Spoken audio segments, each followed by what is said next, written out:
Bien, bonjour à toutes et à tous, bienvenue à cette nouvelle vidéo où on va justement donc traiter de la séance du 12 avril, du lundi dernier. On va le diviser comme d'habitude sur trois parties. Et avant de commencer, rentrer dans le vif du sujet, donc permettez-moi de faire juste un petit rappel rapide de ce qu'on a vu la dernière fois. Dernière fois, on s'est attardé sur la notion de fonction de production. Et vous savez très bien que c'est très important pour étudier le comportement du producteur. On a besoin d'une fonction qu'on a appelée la fonction de production. Alors, cette fonction, comment on la définit? Eh bien, c'est une relation mathématique. Entre quoi et quoi? Eh bien, entre la quantité d'input représentée par la combinaison productive, qu'on a définie comme une liste de quantités ou un couple de quantités de facteurs de production, et puis la quantité ou l'output, donc représentée par la quantité produite du bien ou du service. Donc, ça sert à quoi concrètement? La fonction de production. Donc, on va lui donner la quantité de capital et de travail utilisé par le producteur et il va nous permettre de calculer le niveau d'output, c'est-à-dire le niveau de production. Combien je peux obtenir de production. Donc, si je produis par exemple des pantalons, donc ma question est la suivante. Donc, si j'utilise 5 machines et 20 travailleurs, combien je peux obtenir de pantalons? Donc, pour répondre à cette question, on utilise ce qu'on appelle la fonction de production. Très bien. Alors, cette fonction de production donc, permet de calculer pour chaque combinaison productive la quantité maximale d'output. Pourquoi la quantité maximale d'output? Parce que le producteur il est rationnel. Et donc, quand on va lui donner des machines et des ouvriers, de l'énergie, de la matière première, etc., eh bien, il va les utiliser de la meilleure façon possible. Donc, il va obtenir le maximum d'output possible. Très bien. Donc, même si on ne va pas à chaque fois répéter la quantité maximale d'output. Donc, chaque quantité d'output, c'est le maximum qu'on peut obtenir. Très bien. Alors, on a vu aussi que cette fonction de production dépend, où il a plusieurs formules possibles, donc ça dépend bien sûr de la nature des facteurs de production. Donc, on ne va pas utiliser la même fonction de production, quels que soient les facteurs de production, non. Donc toujours, il faut avoir le réflexe le jour de l'examen de se poser la question, quel type de facteur de production, d'accord, j'ai. Est-ce que ce sont des facteurs de production substituables, je peux remplacer l'un par l'autre? Est-ce que ce sont des facteurs complémentaires?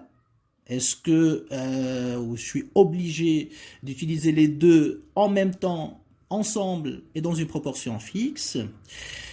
Et si les facteurs sont substituables, est-ce qu'ils sont parfaitement substituables ou ils sont imparfaitement substituables?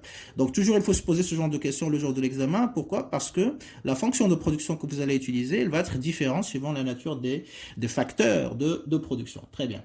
Alors, comment je distingue entre ces trois types de facteurs de production? Eh bien, on avait déjà dit qu'on commence par regarder le rapport entre la quantité de capital utilisé et la quantité de travail utilisé. Donc, si ce rapport-là, elle est variable, donc ça veut dire que je suis en présence de facteurs substituables. Si au contraire, ce rapport elle est fixe, égal à une constante, bah, comme on avait dans les exemples précédents, on a des facteurs qui sont complémentaires. Ok? Très bien. Alors, quand je dis que le rapport ici, il est fixe, ça ne veut pas dire que K et L est fixe. D'accord? C'est le rapport entre les deux qui est fixe. Donc, on peut avoir K et L qui varient, d'accord? Soit l'un, soit l'autre, soit les deux ensemble. Mais le rapport, la division des deux, va me donner toujours la même valeur. Bah, par exemple, donc j'ai 1 sur 2, n'est-ce pas? Ok, est égal à 2 sur 4. Vous voyez, donc le capital change, le travail change. Mais le rapport, il est toujours égal à 1,5. 3 sur 6, 4 sur 8. Voilà, c'est une précision parce qu'il y a pas mal d'étudiants qui, quand je dis K sur L est fixe, ils croient que K est fixe et L est fixe. Non. Donc je peux avoir K et L variables, les deux, mais le rapport qui m'intéresse. Donc il faut diviser K par L. Donc si le rapport est fixe, complémentaire. Et bien évidemment, si on a des facteurs qui sont substituables, qu'est-ce qu'on regarde? On regarde delta K sur delta S, c'est-à-dire la variation cette fois-ci du capital sur la variation du travail. Toujours valeur finale moins valeur initiale. Donc si ce rapport-là elle est variable, donc je dis que c'est imparfaitement substituable. D'accord? Et si delta K sur delta L est constant, donc encore une fois, hein, donc je peux avoir delta K qui change, delta L qui change, mais le rapport qui est fixe. Donc là, je dis que c'est parfaitement substituable. Ok? Voilà un petit peu la règle pour distinguer entre les types d'input, des facteurs de production. Très bien. Alors, en fonction donc de chaque type de facteur de production, on va utiliser une formule, une forme de fonction de production qui lui est spéciale. Ça veut dire quoi? Ça veut dire que si j'ai des facteurs complémentaires, donc je vais utiliser une forme qui est particulière. Je ne vais pas utiliser la forme de substituable. Et inversement. Donc, il faut respecter, d'accord, la nature des facteurs de production qui implique l'utilisation obligatoire d'une certaine formule de fonction de production plutôt qu'une autre. Donc, on avait commencé par les facteurs, je crois, les inputs parfaitement substituables. Alors, je rappelle, hein, parfaitement substituable, ça veut dire quoi? Ça veut dire que je peux remplacer déjà un facteur par un autre, soit le capital par le travail ou le travail par le capital, mais surtout que quand je vais remplacer une unité d'un facteur, je vais la compenser par quoi? Par la même quantité toujours constante de l'autre facteur. Donc, si pour remplacer une machine, j'ai besoin de 2 travailleurs, et bien chaque fois que j'ai une machine qui va tomber en panne, d'accord, je vais la remplacer par 2 travailleurs. Si j'ai 2 machines qui tombent en panne, je vais les remplacer par 4 travailleurs. Si j'ai 3 machines, ce sera 6 travailleurs. Et donc, ce sera toujours le même rapport, ok? Donc, delta K sur delta L, comme on a dit, elle est fixe, parfaitement substituable, ok? Je remplace la même unité d'un facteur par la même quantité de l'autre facteur. Très bien. Alors, parfaitement substituable, donc on a dit que la fonction de production s'écrit de façon linéaire, donc mk plus nl. Je rappelle rapidement la signification de m, donc juste avec des notations pour pas écrire les phrases et perdre du temps. On a déjà fait ça dans les vidéos précédentes. M, c'est quoi? C'est la quantité d'output, d'accord, donc c'est Q, que j'obtiens lorsque j'utilise une seule unité de capital, donc K est égal à 1, je remplace, et 0 travail. Donc on utilise seulement du capital. Et combien de capital? Une seule unité. 1. Et bien sûr, 0 travail. Combien je vais obtenir d'output? Q est égal exactement à 1. C'est très important ces définitions parce que c'est ça qui va vous permettre, par exemple, dans un examen, si vous avez des questions comme ça, on va vous donner des informations. Si j'utilise une unité de capital seule, voilà, je vais obtenir telle ou telle quantité d'output. Donc, ça vous permettra, si vous connaissez la définition, vous la maîtrisez, eh bien, de savoir à quoi est égal petit n, et ne pas mélanger, parce qu'il y a pas mal d'étudiants qui mélangent un petit peu. Donc, petit n, pareil, c'est une quantité d'output, hein, ce n'est pas la quantité d'input, hein, donc c'est Q. De quoi? Eh bien, si on utilise 0 capital, pas de machine, et uniquement du travail. Combien de travail? Une seule unité. Et donc, n, c'est la quantité d'output quand j'utilise uniquement le travail. Une seule unité de travail. M, quantité d'output lorsque j'utilise une seule unité de capital. Et bien sûr, hein, donc on prend, hein, donc si on a une combinaison et on veut déterminer combien on va obtenir d'output, il suffit de remplacer K et L par leur valeur. Donc le K et L que vous avez dans la combinaison, vous allez le remplacer par les chiffres que vous avez dans l'expression de la fonction de production. Vous multipliez le chiffre du capital par petit m, vous lui rajoutez petit n qui multiplie le chiffre qui représente la quantité de travail. Et le tour est joué. Voilà un petit peu pour la première fonction. Très bien. Maintenant, on va continuer notre analyse donc, concernant les inputs imparfaitement substituables. D'accord? Alors, pour les inputs imparfaitement substituables, c'est un petit peu le contraire de parfaitement substituable. Donc la fonction de production pour parfaitement substituable, elle est linéaire, comme on vient de le voir.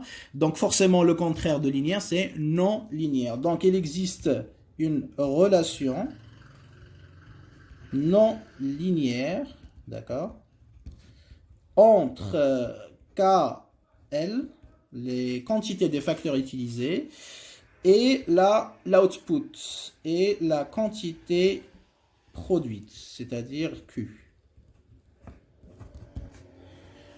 Donc, il y a une relation non linéaire. Très bien. Alors, comment elle s'écrit donc cette fonction de production pour les inputs imparfaitement textuels? Donc, Q, KL s'écrit comme suit.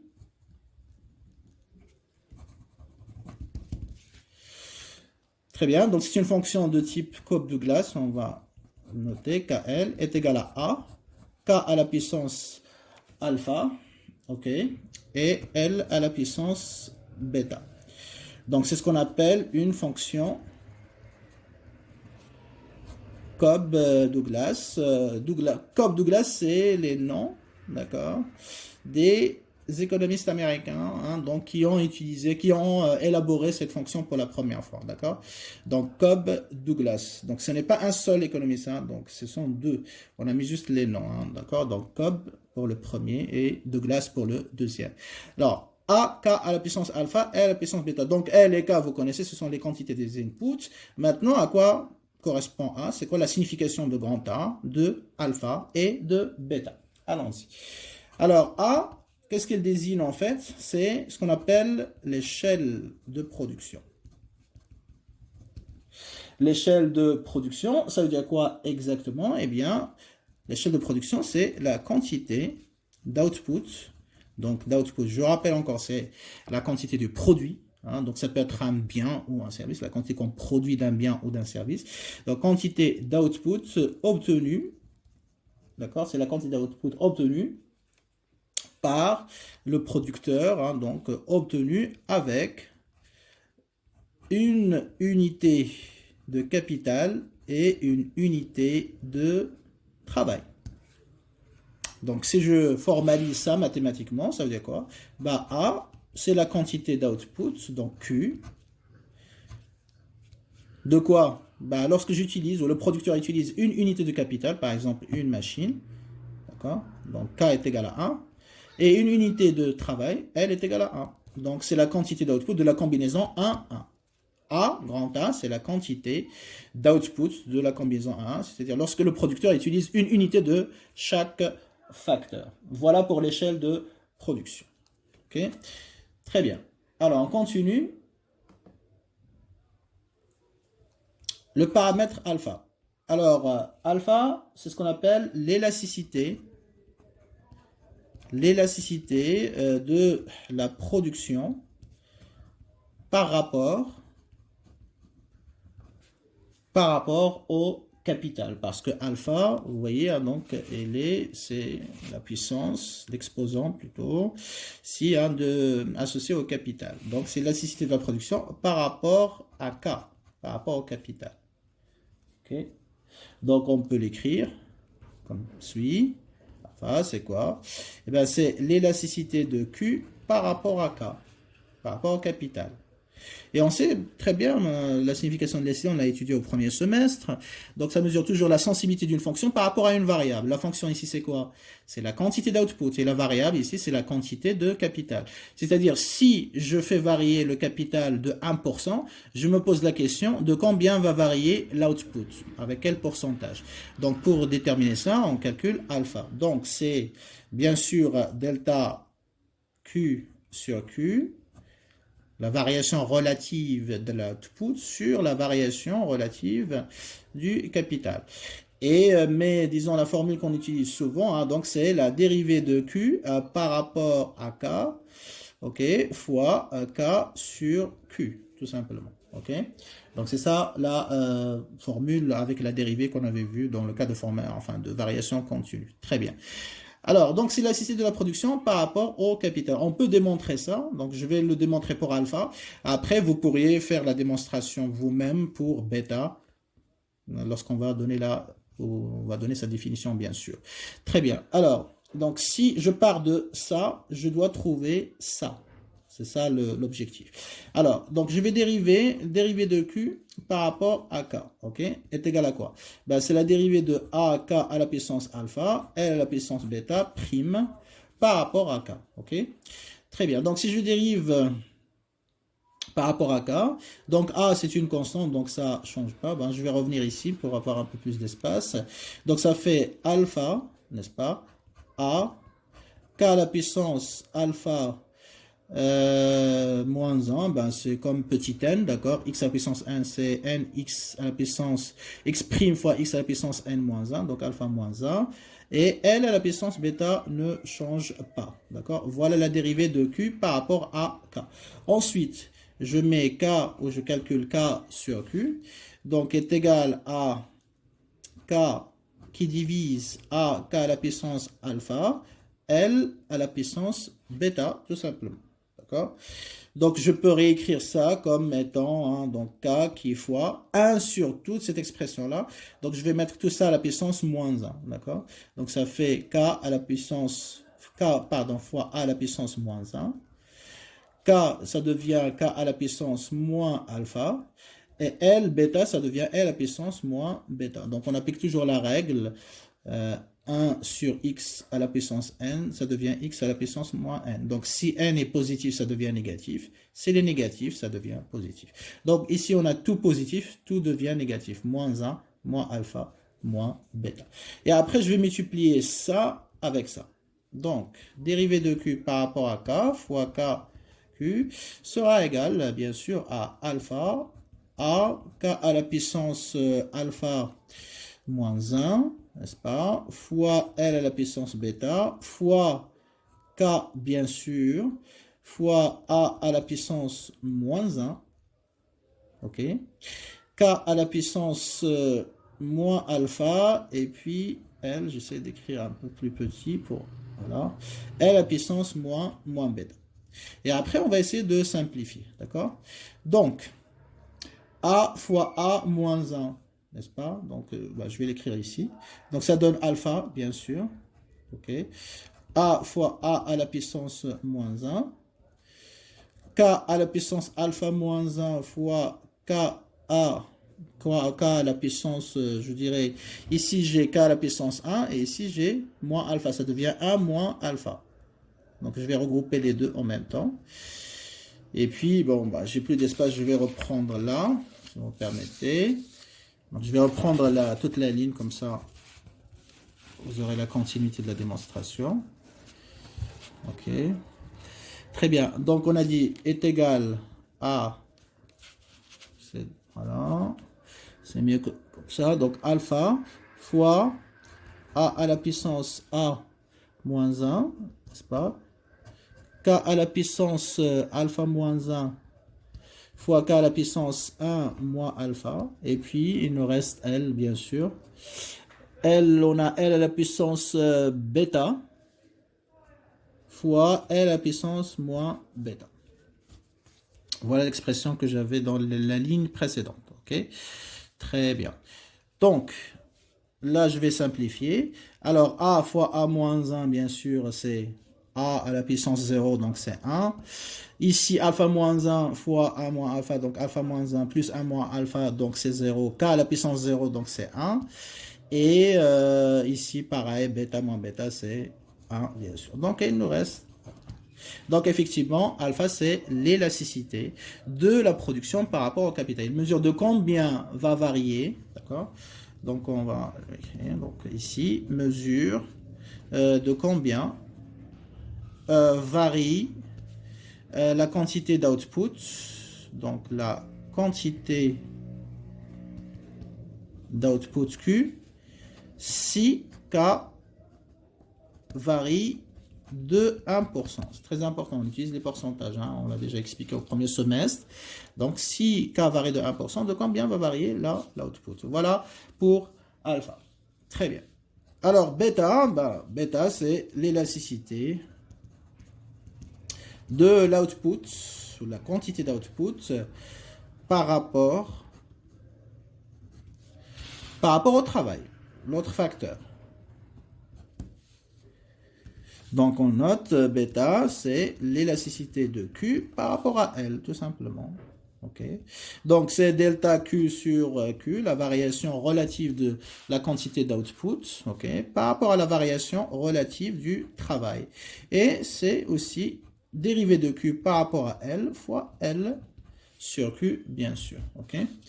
Très bien. Donc, travail à faire. Donc, faites cette démonstration comme je viens de faire. Vous allez dériver Q par rapport à L. Après, vous multipliez par L sur Q. Vous faites les simplifications nécessaires. Vous allez tomber sur bêta. Donc, bêta mesure, voilà, la sensibilité de l'output par rapport au travail. C'est-à-dire de combien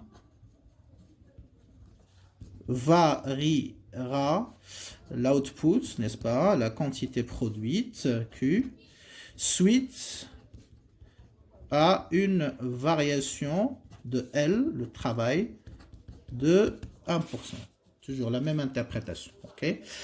Très bien. Donc, essayez d'être très attentif par rapport à ces définitions parce que, voilà, c'est ces définitions qu'on va vous donner sous forme de mots-clés dans les questions qui vont vous permettre de chercher la valeur de alpha, de bêta pour avoir la fonction de production si les facteurs de production sont imparfaitement substituables. Voilà, donc là, on a, je crois, terminé les définitions des différentes composantes de cette fonction de production. Allez, on va prendre un exemple pour fixer les idées. Alors, soit la fonction de production, ben, je vais mettre ici Q, KL qui est égal, allez, on va prendre 2, K à la puissance 1 demi, L à la puissance, on va dire 2 sur 3. D'accord? 2 sur 3. Très bien. Donc, question, interpréter cette fonction de production. Donc, on va lire un petit peu les différents éléments qui composent cette fonction de production. Donc, on va commencer bien sûr par le chiffre 2. À quoi correspond le chiffre 2? Donc là, vous avez bien évidemment, ici, on a une fonction de forme de type Cobb-Douglas, n'est-ce pas?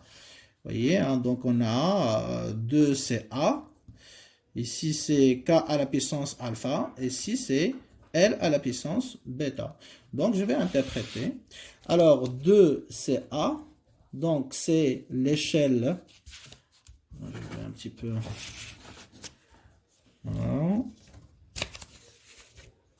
Comme ça, ce sera plus visible. C'est l'échelle de production.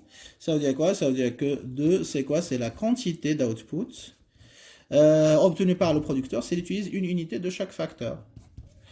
Donc, si le producteur utilise une machine, un ouvrier, combien il peut obtenir d'output de production? Il peut obtenir 2 unités d'output. D'accord? Très bien. Ensuite, un demi. Un demi, puisqu'il est associé à K, donc ça sera alpha. Ok? Donc, ce sera l'élasticité de l'output par rapport à quoi? Par rapport au facteur capital. Donc, interprétation, donc si K varie, c'est-à-dire il augmente ou il baisse de 1%, eh bien l'output va varier, c'est-à-dire qu'il va augmenter ou baisser, d'accord, de quoi? De 1% fois 1 demi, c'est-à-dire 0,5%. Voilà. Si j'augmente la quantité de capital de 1%, eh bien la quantité d'output va augmenter de 0,5%, c'est-à-dire 1 demi. Très bien. Donc, c'est l'élasticité de l'output par rapport au capital. Et 2 sur 3, pardon, d'accord, c'est bêta. Et c'est l'élasticité de la production par rapport au travail. Qu'est-ce que ça implique? Eh bien, si, hein, donc l'interprétation de 2 sur 3, si elle varie de 1%, eh bien, l'output va varier, bien sûr, augmente ou baisse, de combien? Bah, de 2 sur 3 fois 1%. Donc, ça fait 0,67%, on va dire. Élasticité de la production par rapport au travail. Très bien. Donc là, on a bien compris les éléments. Hein, donc voilà. Donc lorsque vous changez les chiffres, l'interprétation reste la même. Donc on va juste changer les numéros tout simplement. D'accord? Très bien. Alors si maintenant j'ai, comment dirais-je, une fonction de production QKL qui est égale à 2L1 demi, K1 demi d'abord et L1 demi. D'accord? Donc pareil, A, c'est l'échelle de production, c'est 2, c'est la quantité, donc QAL, c'est-à-dire Q11, n'est-ce pas? la quantité d'output que j'obtiens si je utilise une unité de chaque facteur, n'est-ce pas? 1/2 ici, ça sera alpha, c'est l'élasticité de la production par rapport donc, au capital.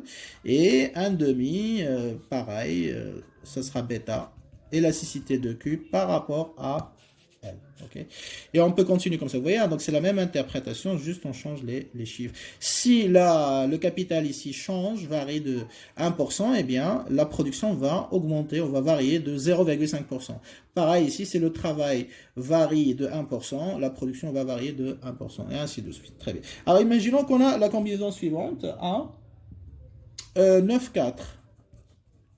Calculer la quantité maximale d'output dans ce cas-là. Combien je peux obtenir d'output avec cette fonction de production Cobb-Douglas, c'est-à-dire 1/2, 1/2. Eh bien, on va remplacer donc Q de A soit égal à 2, 9 à la puissance 1/2, 4 à la puissance 1/2. Ça fait 2 fois racine carrée de 9, c'est 3, de 4, c'est 2, donc ça fait 12. Et donc là, si le producteur utilise 9 machines, 4 ouvriers, ou 9 unités de capital, 4 unités de travail, il va obtenir une quantité maximale d'output qui est égale à 12 unités. 12 unités. Voilà un petit peu comment on interprète la fonction Cobb-Douglas, qui est une fonction qui représente des facteurs de production qui sont, bien sûr, imparfaitement substituables. D'accord? Très bien. Donc, on va passer au dernier type de facteur de production, donc la troisième type de fonction de production, qui concerne bien sûr les facteurs ou les inputs complémentaires. Ok, les inputs complémentaires. Alors, pour les inputs complémentaires, très bien. Alors, dans le cas de facteurs de production complémentaire, on utilise une fonction qui est un petit peu spéciale, que vous n'avez pas encore eu l'occasion, je crois, de voir. Donc, dans ce cas, on utilise ce qu'on appelle la fonction Leontief. On utilise la fonction Leontief qui s'écrit, c'est du nom de l'économiste qu'il a élaboré toujours pour la première fois, donc qui s'écrit Q, K, L. Vous allez voir, c'est un peu spécial, donc son expression, mais c'est pas très compliqué. Je dirais que c'est la plus simple en termes de calcul, donc voilà.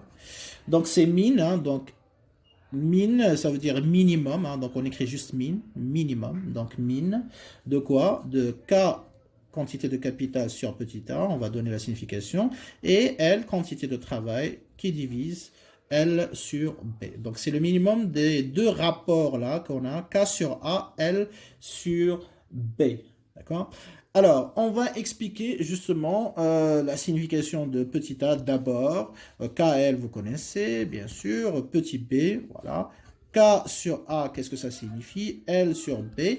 Et pourquoi on utilise donc l'opérateur min? D'accord? À quoi ça correspond? Quelle est sa signification? D'accord? Bien, donc on va arrêter cette première partie de vidéo à ce niveau-là et puis on continuera tout de suite donc, pour expliquer la fonction Leontief.